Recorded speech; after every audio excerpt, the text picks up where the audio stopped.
So, it's that time of the year again. The most important day of the year is drawing near. The time when thousands, literally thousands of foreign nationals test their ability to listen, read, and understand the Japanese language. I'm talking about the Nihongo no Ryoku Shiken, or the Japanese Language Proficiency Test, or JLPT. JLPT is a standardized test used to evaluate and certify Japanese language proficiency for non-native speakers.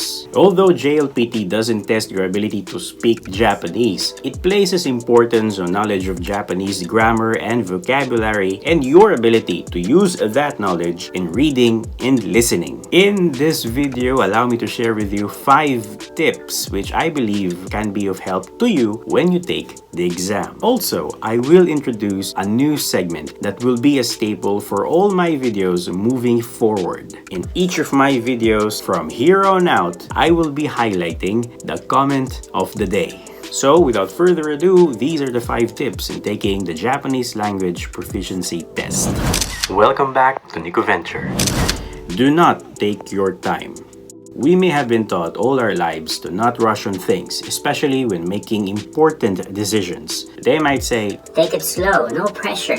Just slow it down." Those things doesn't apply when you're taking the JLPT.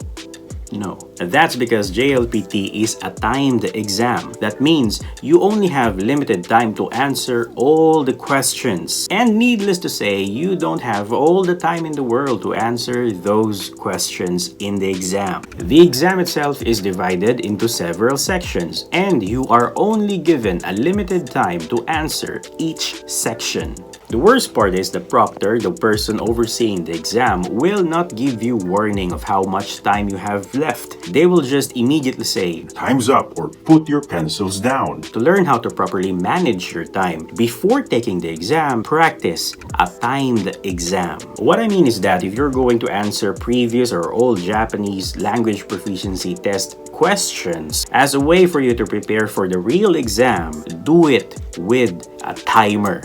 Do this several or even multiple times when preparing for the real JLPT exam. This is to prepare your brain or to train your brain into making fast but calculated decisions. This will be undeniably difficult. So, practice, practice, practice. Train your brain to answer multiple questions in a short period of time and maintain that fast and efficient power for 2 straight hours. That's because the entire exam is more or less 2 hours. When taking JLPT, it's not only about knowledge, it's also about speed, power, and endurance. Wear a wristwatch. This might be a very normal tip at first glance, but remember these facts. Your time in answering all the questions of JLPT is severely limited, and the proctor will not tell you how much time you have left. If you don't wear a wristwatch during the exam, the only way for you to know how much time is left is to look through a wall clock, if they provide one. Even if they provide a wall clock though, there is a chance that clock will be located behind you. You might think, "I'll just turn my head and check the clock." Don't do that, please. Just don't. The proctors of the exam will be strict as fuck. They have the power to disqualify you right then and there without any ounce of sympathy. Racing or just turning your head just to check how much time is left will raise suspicion. You will definitely risk being suspended from the exam. And if you ask me, moving your head during the exam is a major waste of precious time. So still, the most efficient and safe way to check your time during the exam is to wear a wristwatch. Oh yeah, make sure it's an analog watch. Digital watches or Apple watches, as far as I know, are not allowed. Don't be stuck in one question. One of the many reasons why some people fail JLPT is the fact that they linger too long in a single fucking question. I understand that there will be a question that you will feel you know the answer to, so you get yourself stuck on that question, wasting what little precious time you have left. Don't do that. Don't contemplate too long in a single question, and always remember that you don't have all the time in the world in taking JLPT. So once the proctor says you can start, skim through the question. Skip the difficult ones and answer the easier ones first. By doing this, you will have enough time to return to those questions you skipped. However, if a question proves to be really difficult, take a wild guess and just move on. Remember that the goal of taking JLPT is not only to choose the correct answer, but to choose those correct answers within the time limit. Don't be afraid of taking a wild guess and moving on to the next question if you don't know the answer. But be afraid of failing the exam just because you got stuck in a single question. After all, you may have a better chance of answering or getting the correct answer on the next question. Right?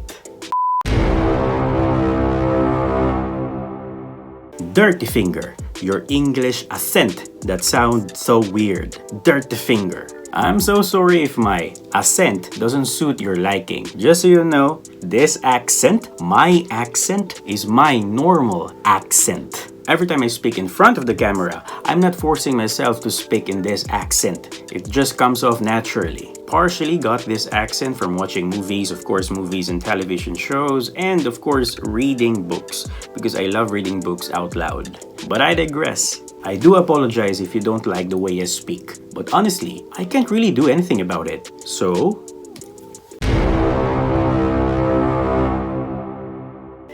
do not leave anything unanswered.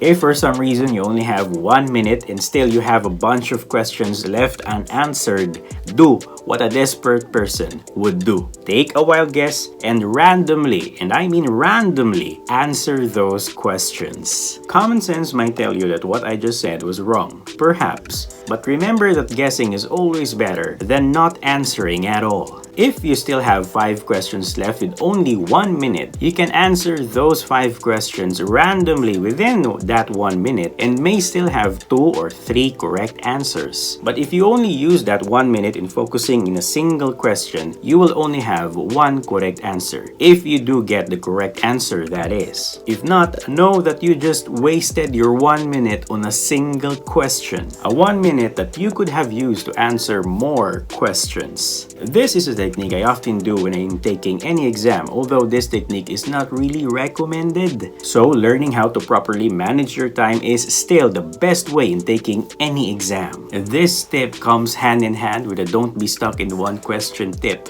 If you get stuck most of the time, there's a huge chance that you will be leaving a lot of questions unanswered. Remember that if you don't have any time left, randomly answering those questions is better than leaving those questions unanswered. Do not waste any opportunity to gain more points. Have a good rest the night before the exam. Do not cram the night before the exam. If you cram instead of absorbing new knowledge, it will have the opposite effect. Instead of cramming, let your brain have the needed rest to let those new knowledge be absorbed. You have been studying for weeks or months non-stop. The night before the exam is a time for your rest. Cramming and staying up late the night before the exam will only give you stress, and we don't need stress the night before we take JLPT. So, sleep. Sleep is important for your concentration and setting up the mood for the tomorrow's challenge. Final reviews and some little mock tests are fine, but make sure to get in bed early and set that alarm. This tip is perhaps the most important tip I can share with you here. Even if you have all the knowledge in the world and you believe you can answer all the questions of JLPT within or below the time limit, if you're stressed the night before or you didn't have enough sleep, there's a possibility you will still fail JLPT. A good night's rest will prepare you physically, emotionally, and mentally for tomorrow's JLPT. So, those are some of the tips for those people who will be taking JLPT next month. Those tips may or may not apply to you, but regardless, I do hope I was able to help you, even just a little bit. And I wish you good luck and God bless for next month's JLPT. So, you know the drill. If you like this video or enjoyed its presentation, please do leave a like, a comment, and of course, share this video with an interested friends. If you haven't subscribed yet, subscribe. It really means a lot to me. It really do. Thank you so much for your time, wristwatch, watching this video. See you on the next one. Babush.